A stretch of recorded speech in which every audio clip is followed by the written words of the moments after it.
Ko kokonto ba na yi cewa wannan ruwan da gayya aka ballo shi ba ya ballo ne saboda karan kansa ba. Wanda kuma ina da tabbaci akan cewa sai ya yi sanadiyar mutuwa mutane bila adadin.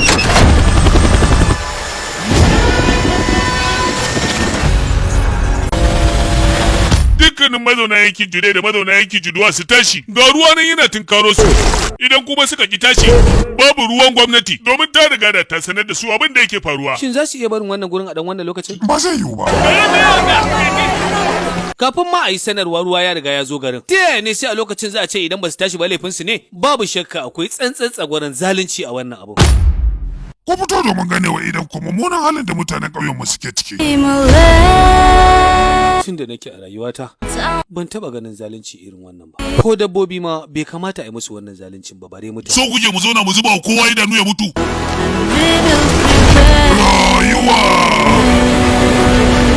Ƙwarin gwiwa! Ƙauna da tausaya wa juna! Mata!